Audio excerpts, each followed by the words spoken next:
Assalamu alaikum. Welcome to Wundertalks, where we answer questions no one's asking about the advertising, marketing, and the creative production industries. In Wundertalks, we have with us today a Karachi University alumnus who has given 15 years of quirky and original ideas to the Pakistani creative industry. My first question to you, and it's an important one. Okay. Is First and important. exactly. So should creatives have some kind of a business acumen, a lingo, if you will, when approaching clients and their business problems? If yes, why and how will that affect the bottom line? Okay, you see, what's happening is right now that every creative should have a sort of a business mind and a business lingo, and they should have understanding. But I think this is too much asking from a creative. Already they have a lot of things going on in their heart and in their mind, and on top of that, client expect they should know all their language, all their lingo and the jargons, which is important, yes.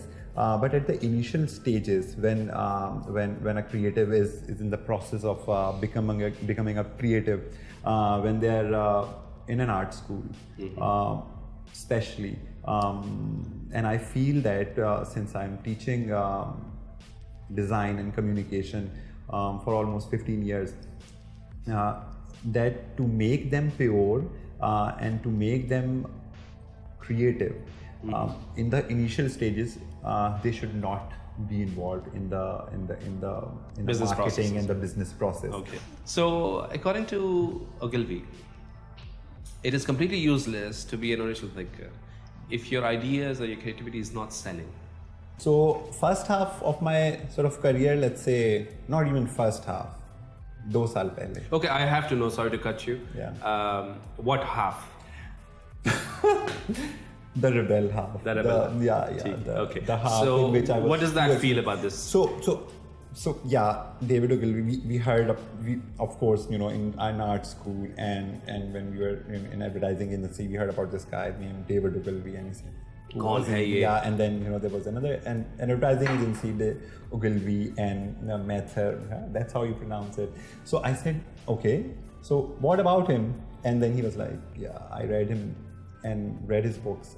और यही वाला सवाल कि जी sell करना चाहिए. And I was like, bullshit. Okay. It has nothing to do with me. My job is to make ideas. My job is to sell myself rather than someone else's product. And this was I was doing, and teaching my students and subordinates and colleagues that you should believe in your ideas, and whatever the product is, yes, you bring the USPs and all the functional benefits of it. Make great idea out of it, but the idea should be strong enough, and sell is not our job. This is salesman's job. This is someone else's job. This is not ours. But then what happened was, then I started reading Sir John Hegarty, and he made everything very clear. David Ogilvy was very crude when he says such a statement. He says, in another word, he sort of balances both creativity and the marketing and the selling side of the product. So he spoke to the rebel side more, in a way that so the rebel makes then become a rebel. The really nice Levi's, jeans ke ishtihar, in which if it's a black jeans first time in the world, and he would not show the black jeans, he would just show a black sheep instead of black jeans. And I sort of got really sort of connected with him, because we were doing something for a clothing brand as well back in Adcom days. So it was good timing. I thought that yes, I did something like that in which there was no product. It was just it was something else, but selling the same product. So I got great examples from John Hegarty. Then I sort of understood David Ogilvy as well, that okay, fine, these are the business objectives, and here comes the seriousness in which now at the position I am, what my job is to bring out the creativity from the youngsters and not sort of damage or pollute them with the selling part of it, and ask them to bring me great ideas. And here I am and I'll sort of, tone it down. I'll try to keep the essence of your creativity, and we'll try to sell it to the client, which will help sell them their product. Do you think that is important for creatives to be part of the foundational beginnings of a big idea, which starts from planning? Yeah. Why do you think, is it important, or whether do you think it's important? How will it help the creatives become better at what they do? So you see, what's happening is that all these planners, yes, IBA graduates, SIRS, yeah, yes, and all the CBMs, yeah, CBMs and LUMs and whatever, they have this sort of tendency, I feel, to intimidate. Right. And all these things, this planning thing is quite intimidating. Okay. However, creativity should be, our painters should be. It's the other way around here in Pakistan. Because it takes a lot to think, out of nowhere to write a poetry or a jingle for that matter.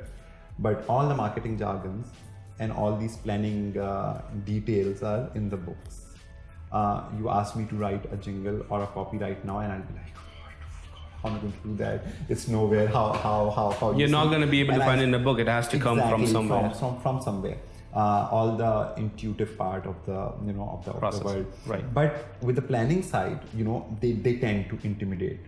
When we send a sort of a graduate or a junior creative to such meetings, they feel that they don't know the science of it, because you see, they were never really good in maths or science. That's why they're in art school. They wanted to run away. Truly said. Yeah, they really wanted to run away. So, so they ended up in art school because they knew how to draw. They knew how to hold a pencil. So they should know. This is my sort of advice, that it's not a rocket science. You just learn. You just go to marketing 101 or planning 101 and follow someone on Twitter, and they will tell you 50,000 things about them.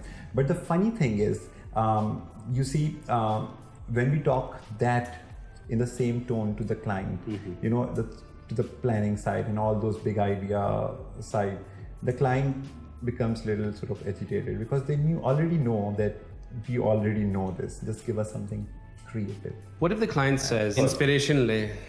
The inspiration, you mean India, yeah? We're talking about India, across the border. Yeah.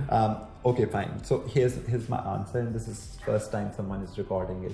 Yeah, please, we want to know that. Yeah, what is the deal? So the deal is, yes, the clients, and thanks to all this YouTube and social media, जब अब हर एक के पास access है ना, कि सब लगा देते हैं best Indian ads.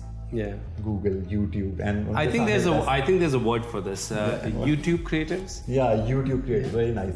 So बिल्कुल सही है. So वो YouTube creatives हैं, उन्हें इंडिया का निकाला और उन्होंने कहा कि जी इंडिया ने इतना अच्छा इश्तिहार बनाया.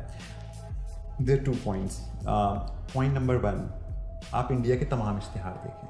Don't just watch Fevicol or Airtel or all those big budgets. You mean best of the best ना देखें दूसरे पे देखें. Just see कि वहाँ पे साबुन कैसे बिक रहा है, देखें दूध कैसे बिक रहा है, और मक्खन कैसे बिक रहा है, और बाकी चीज़ें कैसे बिक रही हैं. I mean, what's happening there? Right. क्या वो सारे क्रिएटिव हैं? नहीं. So लेकिन जो क्रिएटिव हैं वो बहुत क्रिएटिव हैं, and I appreciate that, and I think they are brilliant. I think they have the best creatives in the world, or better than Pakistan, I feel.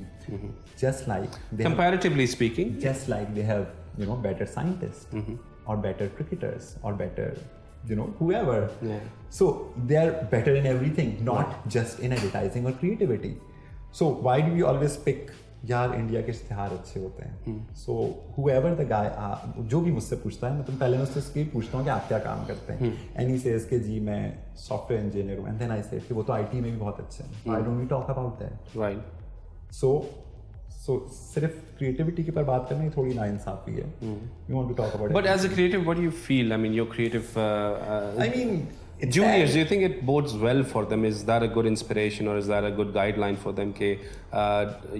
Because it's shortcut का ज़माना है, right? Yeah. And but हम नहीं कर सकते. मैं बताऊँ, हम इंडिया की तरह काम बिल्कुल नहीं कर सकते, because आपके पास कोई ज़मीन का कोई कल्चर मौजूद नहीं So रहा. culturally, you're saying that we've lost a lot of connection with Exactly. our. So since we are nowhere, so आपने हर चीज़ भूल भी दी. So you don't have good poets now. After Anwar Maqsood or whoever, do you think कोई और निकल के आएगा जो कि अच्छा पोइट पाकिस्तान में कहलाएगा? No one. आपको लगता है साद कैन के बाद कोई और पाकिस्तान में अच्छा पेंटर रहा है जो कैलीग्राफी अच्छी कर सकते हो, या अमीन गुल जी फॉर हिज स्कल्पचर अच्छे या बुरे, बट उनके बाद कोई कर सकता है? कोई भी नहीं. So in future, what I'm seeing is in 20 years कि आपके पास कोई प्योर आर्टिस्ट नहीं रहेंगे. So ये shrinking जो trend चल रहा है budgets का globally. Yeah. Do you think it's because creatives are expected still to be of higher quality and grade? Yeah. Rather as good as the previous campaign, for example. You see, how is it affecting creativity? There was this time in 2007, 2008 and 2009 when client had budget. They were giving us so much money. You know, we were shooting high budgeted, high heavy production ads, you know, in which you know you have multiple celebrities dancing around, you know, in the beautiful fields. I think I know which one you're talking about. I think we're just talking about one company, you know, which has spent lots of money on all their big milk-based brands, all milk brands.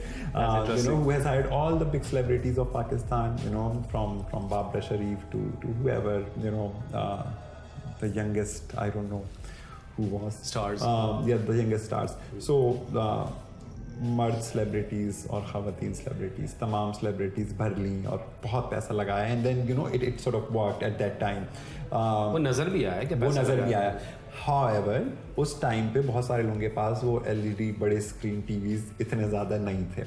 Now everyone has them. So now it's a time when, you know, the more money you put in your brand, especially in the production and the direction and whatever fees that is, you know, it will shine. I think there has to be a balance between, you know, again, there has to be a balance between a raw idea, between a high production qualities, कि इतने पागल भी नहीं हो जाएं कि, you know, आगे के लोग उससे तौबा कर लें कि हम नहीं कर सकते अब इतना ज़्यादा, you know. Creative industry, कहाँ पे देख रहे हैं? Where do you see creativity and innovation in the creative industry in the next 5 years? So maybe in 5 years, agencies को tough time मिले. This is how I see, you know, when you lose a creative and when you let them go from this small, तो वो खिल जाते हैं. या तो वो खिल जाते हैं, तो उन्हें लगता है कि जी उन्हें क्या लगता है, मतलब then you know वो एक because a creative एक अपने अंदर एक complete package होता है, you know, one who can think, who can draw, who can make, you know, wonders. So जब आप उसको वहाँ से निकालते हैं ना एक कुएं से, तो फिर वो एक और अपना आबाद होना शुरू हो जाता है. So this will happen. This will create a little trouble for advertising agencies, if not too much, but a little. Advertising agencies में लगता है अपनी ही उस स्पीड पे चलती जाएंगी. Yes, we might get to Cannes in future, you know, और वहाँ पे जाके हमें अवार्ड मिल सकते हैं. ये सारी चीज़ें हो सकती हैं, I feel. But we're not going down, and we are flourishing. We're flourishing. Yeah. And that's hopeful for the future. And I think it's a great way to end this session of ours. Brilliant raha, jitna bhi tha, obviously. Thank you, Sharjeel, for talking to Wundertalks. Bahut acha raha. And that was Sharjeel Ahmed, Creative Director at Manhattan Communications Limited. Sharjeel, how limited? Not in creativity at all. That's good to know. Yeah. Stay tuned for more Wundertalks. Thank you for watching.